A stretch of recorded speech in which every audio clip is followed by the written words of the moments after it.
Estamos en comunicación con el director del Centro de Estudios Económicos y Sociales, Scalabrini Ortiz. Él es el economista Andrés Aciaín. Lo estamos llamando porque en la semana sacó un plan económico, el Centro de Estudios Económicos y Sociales Scalabrini Ortiz, que plantea una contrarrespuesta a lo que nos dice Macri todo el tiempo, que es el único camino, yo soy la verdad, el camino, esa pintura del Greco, ¿no? ¿Te acordás que estábamos hace un par de semanas diciendo, síganme a mí, que no sé qué? Bueno, ellos plantean una propuesta alternativa y eso se llama el Plan Hornero. Andrés, muchísimas gracias por estar hablando con nosotros. Marcelo Aymar te saluda, ¿cómo estás? Hola, ¿qué tal? Buen día, ¿cómo están? Bien, todo bien. Hay algunas cosas que, bueno, estuve yo tratando de fijarme sobre los ejes básicos de este plan, pero sí me gustaría tratar de preguntarte ¿cómo se piensa este plan hornero desde la lógica que me dice el Banco Central de, bueno, la emisión cero y esto de que, bueno, que no se emiten pesos y en definitiva eso hace que la economía esté peor, además de otras variables que tienen que ver con la suba de la tasa, que la gente se quede en pesos, que triunfe la avaricia sobre la producción? Bueno, desde esa cuestión y esa lógica de que no hay pesos en la calle desde el septiembre último, porque estamos gobernados por el Fondo Monetario Internacional y no por Nicolás Dujovne. Aunque no sé si en algún momento fuimos gobernados por Nicolás Dujovne, pero el plan hornero, ¿qué plantea para salir de esa lógica de emisión cero que propone la administración Macri? Mira, nosotros lo que proponemos, básicamente, hay todo un listado de políticas de emergencia para unos primeros 6 meses de gobierno, que atienden la cuestión social, la cuestión tarifaria y algunos ejes financieros y también para cómo frenar el dólar. Ahí hacemos distintos escenarios y propuestas de política. Pero después la propuesta nuestra, digamos, central de reactivación de la economía, se basa en aprovechar que el gobierno subió los encajes a los bancos. Están casi en un 45%, para que la gente sepa. Cuando vos das la plata al banco, por ejemplo, y armas un plazo fijo, el banco está obligado a encajar una parte en el Banco Central, que es decir, a no prestarla. Esto ya lo subieron a un 45%, es un nivel altísimo, y los bancos tienen en exceso. ¿Por qué? Porque como nadie puede tomar un crédito, porque las tasas están por las nubes, toda la guita la tienen en el Banco Central, en el LELIQ. Entonces nosotros lo que decimos es que esa plata que el Estado le está subsidiando a los bancos, una rentabilidad de casi el 70% le está subsidiando. Todo subsidio estatal, ¿no? Está todo el sistema bancario viene de subsidio estatal. Bueno, nosotros decimos tomar menos del 20% de esos encajes y armar 2 fideicomisos, y con esos fideicomisos financiar una política de reactivación macroeconómica centrada en la construcción de viviendas y en la construcción de centros culturales, de prevención de salud, deportivos, de prevención de adicciones, de seguridad comunitaria. O sea, reactivar la economía de la mano de sectores económicos que resuelven problemas urgentes de nuestra sociedad: la vivienda, las adicciones, la necesidad de una política cultural, deportiva, de seguridad, y en sectores que, aparte de generar soluciones relevantes, que para nosotros es mucho más relevante a cambiar de nuevo un auto o comprarse el último celular, nos parece que es una reactivación más interesante en términos de que soluciona problemas más graves de nuestra sociedad. Pero por el otro lado son sectores que tienen 2 características más: multiplican muchísimo el empleo, son mano de obra intensiva, o sea, toda la guita que vos metés ahí va al trabajo, gira en la economía nacional, y después casi no usan insumos importados, entonces no se te va el dólar. Vos reactivás un boom de consumo de electrodomésticos, y el 90% de electrodomésticos importados, los componentes. Entonces genera poco derrame de actividad, mucho gasto de dólares y no soluciona ningún problema de relevancia extrema, ¿no? Entonces nosotros planteamos esto: crear 500.000 puestos de trabajo en los sectores vivienda, prevención de adicción, educativo, deportes, cultura, seguridad, mediante estos fideicomisos, que volcar un pedacito de la plata que hoy está volcada a la especulación en el LELIQ, un pedacito, no más menos de 20%, a reactivar estos sectores a través de 2 fideicomisos, no presionar sobre presupuestos, esto no implica mayor gasto público. Andrés, es una propuesta, ¿no? Y cuando, porque, bueno, todo el tiempo sabemos que el tema de la restricción externa, bueno, es un problema que viene desde hace mucho tiempo en la economía argentina, pero ustedes lo enfocan desde el lugar de la fuga, encontrarle la solución a la fuga, que en definitiva es lo que después nos lleva a decir, che, el problema es la restricción externa, pero y plantean como una especie de un lanzamiento de una cuasi moneda indexada. ¿Cómo podés explicarle a la audiencia, y también a mí, porque no soy un técnico y no soy economista, que implementar ese sistema que en definitiva desde el plan hornero sería como un paliativo hacia ese problemón que es la fuga de capitales, la fuga que hacen los sectores más concentrados de la economía. Sí, mira, nosotros analizamos que a largo plazo, ¿no? En promedio, en Argentina se fugan unos 16.000 millones de dólares al año, ¿no? Esto en promedio, porque hay una demanda que es más estructural fija y otra que es más volátil. En promedio, la mitad de esta guita es minorista, ¿no? Y tiene dos causas fuertes. La vivienda, el mercado de vivienda que está dolarizado, entonces muchos trabajadores en la utopía o sectores medios, en la utopía de alcanzar la vivienda propia, ahorran mes a mes en dólares, ¿no? Están comprando dólares, puchitos de dólares, soñando con la casa propia. Y otra parte importante de esa demanda tiene que ver con la economía informal, ¿no? El que tiene plata que no está declarada, porque vende parte, digamos, en la economía informal, que algunos llaman en negro, todo el excedente que tiene de plata no lo puede bancarizar porque no lo tiene declarado. Claro. Entonces lo compra en dólares, porque si no se lo morfa la inflación. Entonces nosotros proponemos, ante esa situación, el lanzamiento de una moneda indexada, que sería muy parecido, como le dieron a los bancos la uva para cubrirse del riesgo, y claro, ensartaron a todos los... Sí, lo que sacaron los créditos hipotecarios, sí. Bueno, nosotros decimos no hacer solo una moneda para salvar a los bancos, sino hacer una moneda para que toda la población pueda preservarse de la inflación.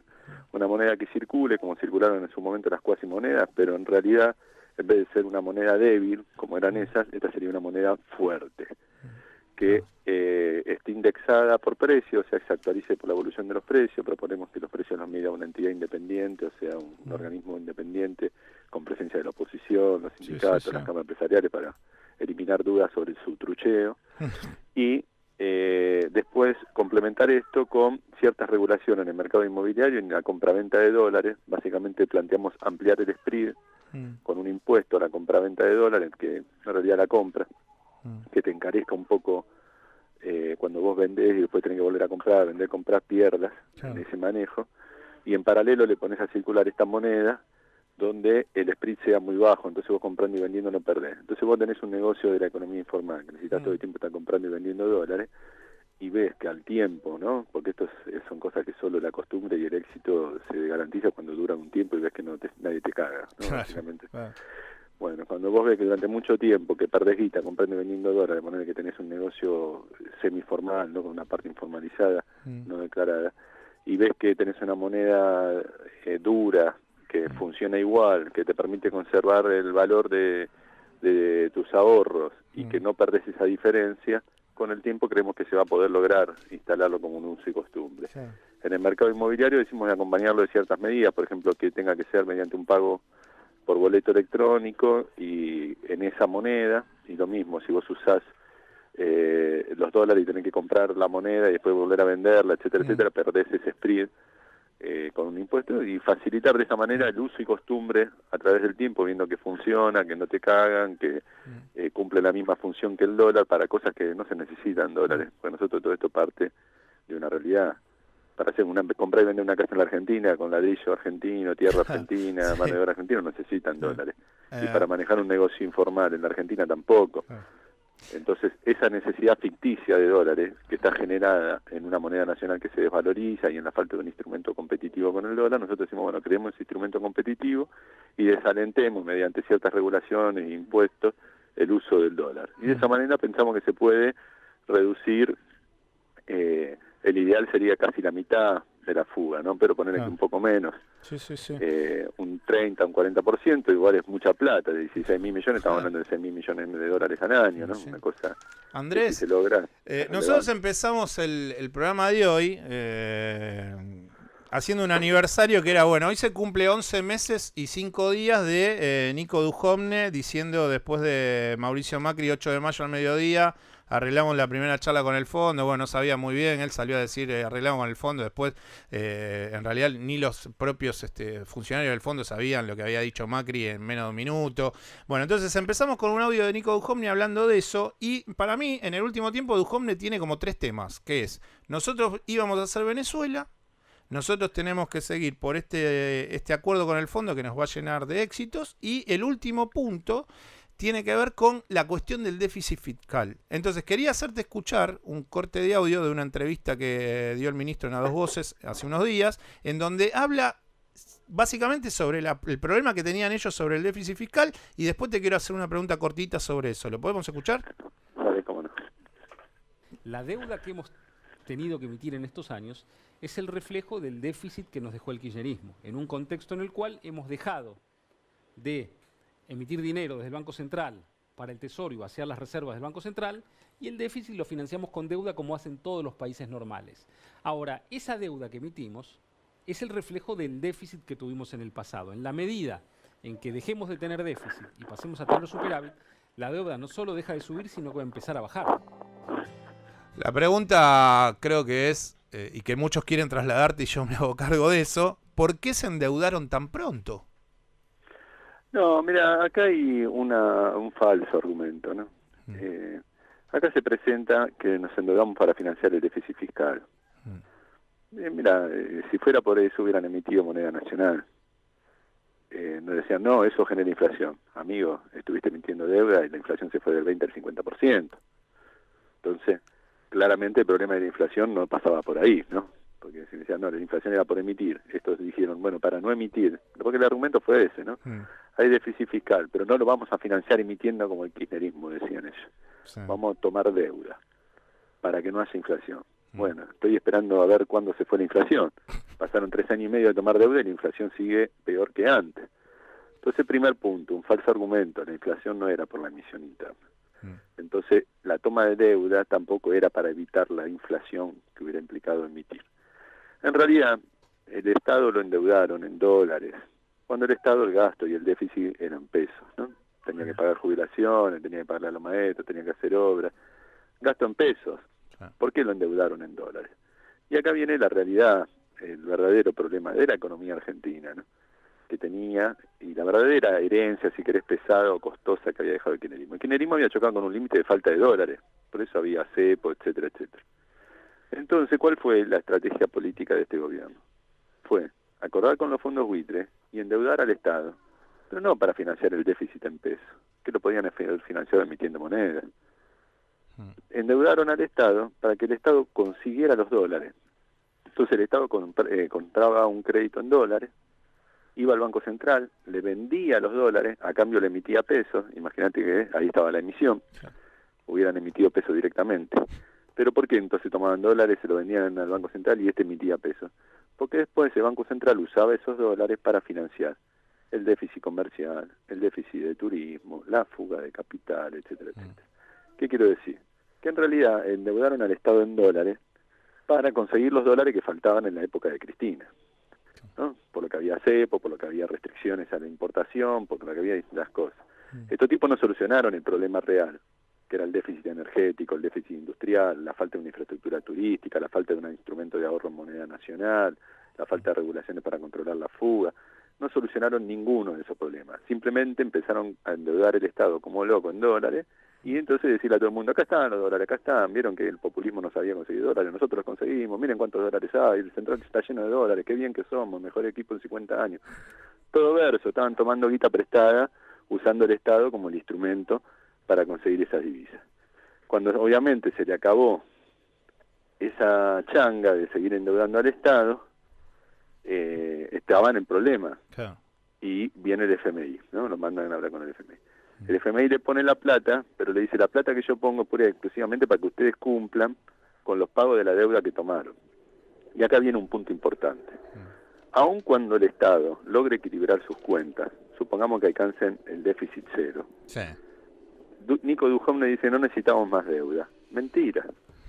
Porque Argentina ahora tiene un déficit enorme en dólares, en sus cuentas externas, de la necesidad de dólares para pagar la deuda que contrajeron en estos 3 años. Sí. Entonces, si no toman deuda, no van a tener los dólares para pagar la deuda. Entonces van a seguir tomando deuda, como tomaron con el FMI. O sea, lo que van a hacer es empezar, ahora va a venir una bicicleta, o sea, ¿cuál es el modelo si siguiera el gobierno y gana la elección? Sería una permanente... Estamos tocando madera, Andrés, en este momento estamos tocando madera, todos acá en el estudio. pero bueno. Pero bueno, la política sería una permanente renegociación de deuda, con toma de deuda, por eso es mentira, aún con déficit cero. Tienen que tomar deuda para pagar la deuda en dólares, porque no tienen dólares, y la economía argentina no tiene dólares.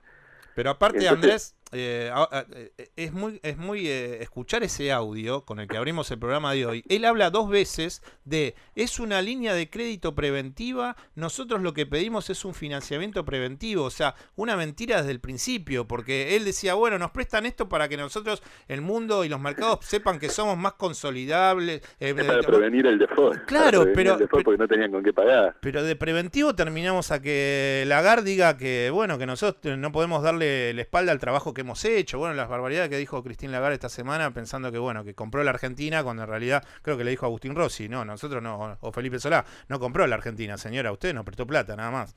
Pero bueno, es Sí, tu cierre, sí, tu cierre. Y Andrés, es más, le prestó plata al gobierno de Mauricio Macri en una actitud partidaria, ¿no? Sí, sí. Para discutir, porque no había fundamentos para el crédito que otorgó el FMI. El FMI otorgó el crédito más grande de su historia a un gobierno y sosteniendo una política que no solucionaba el problema de la sustentabilidad siquiera de la deuda en el mediano y largo plazo. Los propios técnicos del fondo lo dicen, por una cuestión profesional de cubrir sus espaldas, porque sabían que esto terminaba mal. Lo hicieron por una presión, yo entiendo que lo hicieron por una presión política. Macri arregló con Trump apretó al FMI y le dieron la guita a la Argentina por una cuestión política, pero violando el propio estatuto del organismo. Claro. Que el organismo dice, yo te puedo financiar si vos sos un tipo que tiene, ponle que hagamos un ejemplo con una empresa que quedó descalzada momentáneamente, le falta guita, pero tiene un negocio sustentable a mediano y largo plazo, te prestan un poco de plata a corto plazo, le pagás los deudores, y el día de mañana con los propios ingresos vas cubriendo lo que te prestaron, resolvés el problema. Así está justificado en los argumentos, digamos, del propio Fondo Monetario Internacional cómo tiene que ser una ayuda de este estilo. Ahora, ellos le prestaron plata a la Argentina para que el gobierno no llegue al default antes de octubre, pero dejaron ya para 2021, 22, 23 un perfil de deuda que es impagable. Los técnicos del fondo dicen, la deuda argentina es sustentable, así dicen, sustentable, pero no con una alta probabilidad. la forma de decir, esto se va a la mierda en un par de años. Sí, ¿no? sí, o mirá, te invito al asado, pero no sé si... El postre puede ser que esté, pero no sé si podés comer carne. Pero bueno, es un asado claro, igual, es un asado, pero los chorizos...